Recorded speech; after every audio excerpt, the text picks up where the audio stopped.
Cyber road, virtual threat, keystroke kill, identity hidden, I fulfill. Cyber assassin, that's my prowl. Codes in hand, you'll fall. Hack and strike, chaos I make. Cyber realm, my domain to take.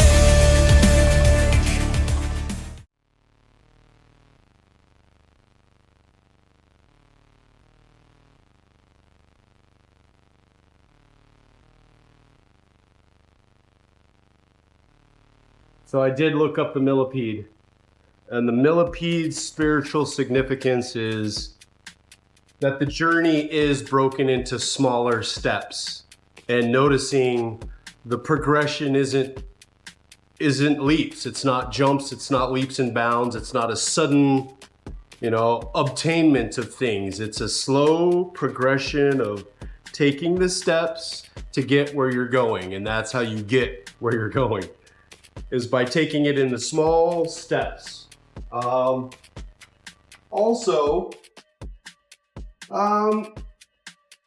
Its ability to shed skin is also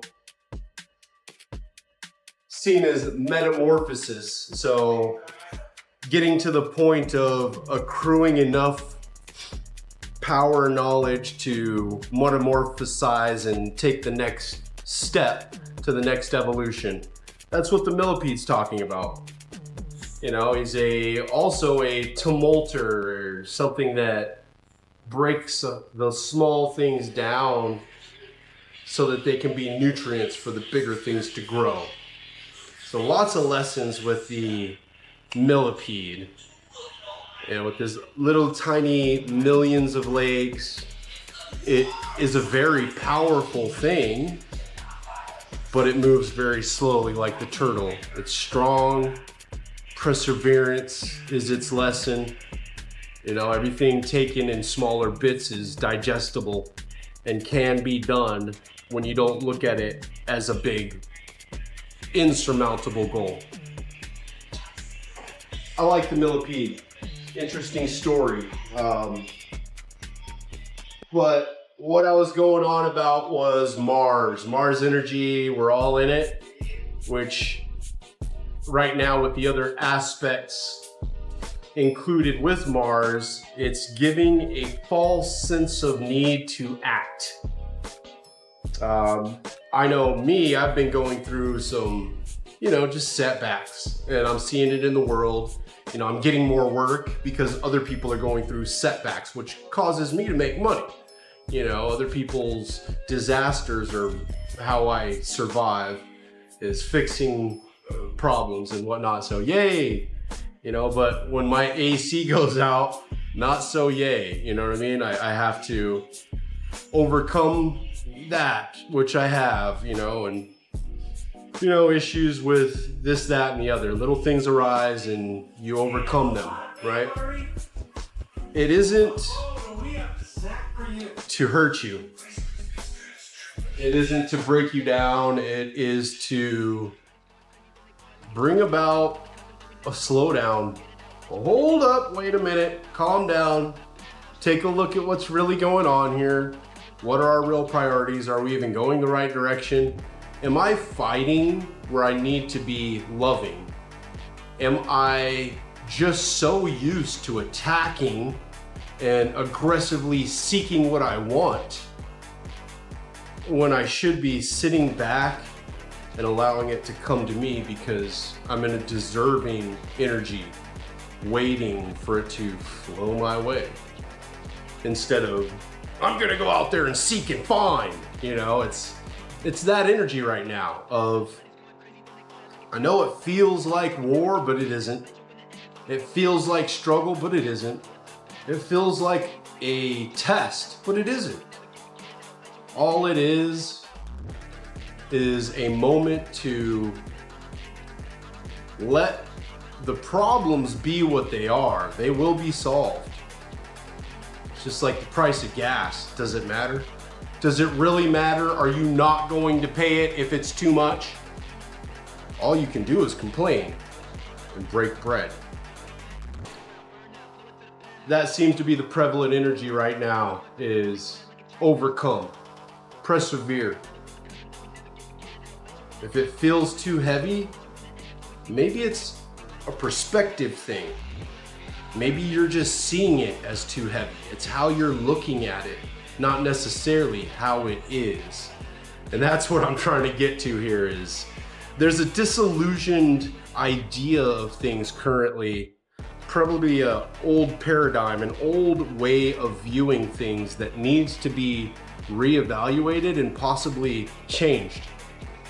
Maybe you need to put some different filters on and see it from a new set of eyes. Change your place at the fire, because if you're mired in the mud, my friend, you need to dry the rain. See it as it is, not as you have caused it to be from your perception. Because sometimes it's you that's the problem, not the problem. It's how you're seeing it. You know, like I come into the job today and it's very evident where the leak is coming from, and I see the mold and I see the water damage and everything says it's over here. So I make holes and we find that it's bone dry and it's not coming from the most obvious place. So then it's time to step back and reevaluate and just consider the options of what else it could be. And then all of a sudden, let me go in this other room where it probably, you know, wouldn't be obvious that it's coming from, but let's go see. And boom, what do you know? The AC's condensation line backed up and basically flooded out slowly and persistently their entire kitchen. And it didn't show itself for a long time. But now that it has, well, guess what? My client's gonna get new flooring throughout their kitchen, laundry, their dining room, their living room, and probably an entire remodel in their whole kitchen, brand new cabinets, everything. They get a brand new kitchen off of a condensation leak. Whatever. I mean, it seems like a big problem, and it's not what you want. But the wife wanted to remodel the kitchen and change the island. She didn't like the configuration. The cabinets are old. The flooring, they put all the flooring down wrong. It looked good, but they didn't stagger any of the wood planking. So the end result is they're gonna get a whole remodel in their entire home, and it's gonna be what they want. Their home is gonna be as they wanted it to be, not as it is. And as right now it seems to be inconvenient, that is an option. It's up to you to see it as an inconvenience or an opportunity to get what you want. Sure, it's gonna take 3 months, but at the end of it, they get their dream house as they wanted it, not as they're living with it. I've always liked the slogan, making your house your home. They get to make their house into their home, not having the island that the wife doesn't even use. She doesn't like it. She doesn't like it to the extent that she doesn't even use it. That's gonna go away and it's all gonna get upgraded, and that's a good thing. Out of chaos, out of burning, the phoenix can rise and come anew with a whole new presence and essence and beauty. I think too much, a little bit paranoid, think I'm breaking down. I love this song, right?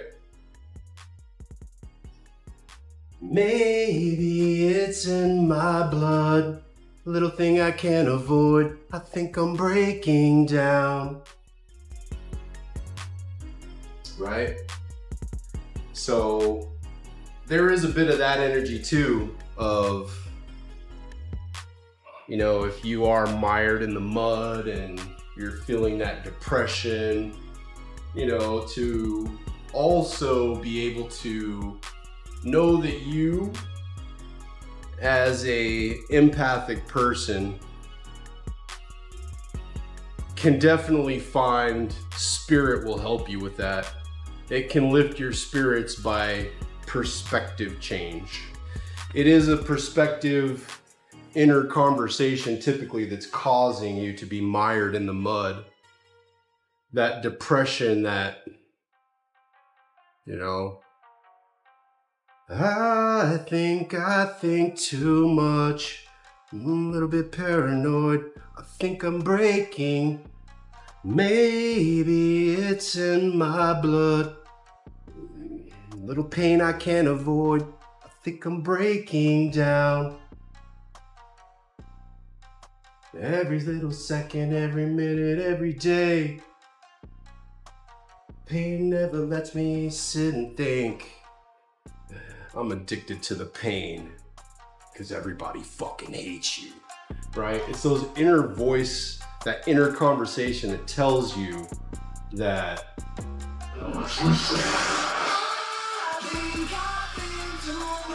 there's a break that can be had though. You know, it's changing that conversation. Literally, forcing yourself to smile brings endorphins to your brain. And if you fake it till it's real, you'll eventually just start smiling and releasing those endorphins on purpose. And as long as you keep doing it, especially exercising is huge for uplifting the mood, intaking good food and water, right? Lessening the alcohol. These things will absolutely start to elevate your mood. But more than anything, your inner conversation, what you tell you, what you feel as a result of that can be changed. It's a decision. It's something as simple as writing it down and looking at it on a wall every day, or just being repetitious in telling yourself good things about you and for your future. Because if you don't do it for you, who will? If you're looking for it outside, stop. Just stop. It's nobody's position in life to elevate you, but it's everybody's position to elevate you. If you elevate them, if you elevate you, if you are good to you, others will need you. Let's put it that way, to that extent. If you are good to you and you take yourself to an elevated state of just be in the moment and do what you can do, and everything else, let it be. If it's out of your control, let it be. If you can't do anything about it, why are you worried about it? We all die, so don't worry about that. It's coming. And all the good things and the bad things that come are typically out of our control anyways.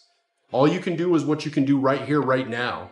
And as long as you're doing those things, doing your dishes and cleaning your house and making your money and paying your bills and feeding yourself well, taking care of your loved ones, letting them know, you know, that you love them and you do care for them, but at the same time, doing the hard things, putting them, you know, up against pressure if they need to for growth, you know, setting expectations that they may not set for themselves. That's love. Telling people things they don't want to hear. That's real love. It really is. So right now is a good time for that, I want to say, because of the Mars energy and the mothering feminine energies being almost at an equal stance right now, but they're both active. They're pushing on each other. It's like they want to fight.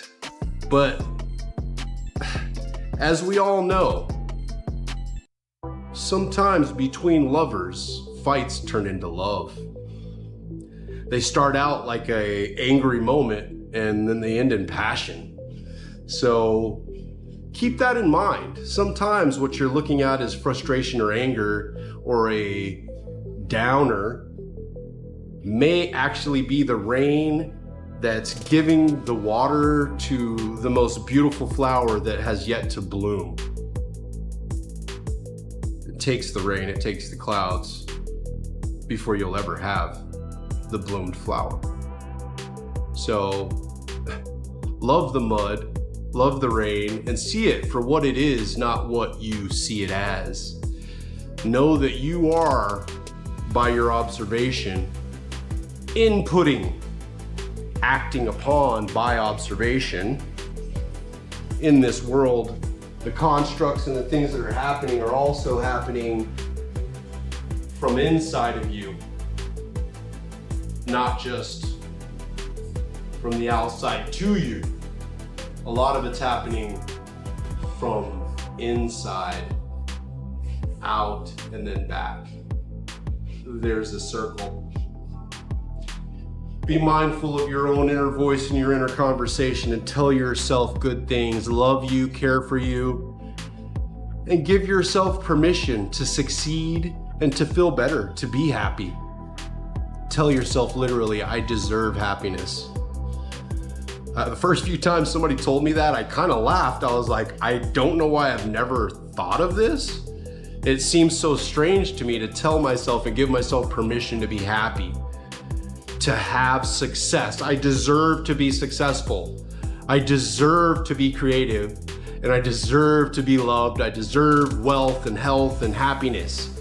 So does my family, so do my friends, so does everyone. And I hope it for all. But in the moment, sometimes you have to change your mind about that and act otherwise. But be your own cheerleader, because if you don't, no one else will.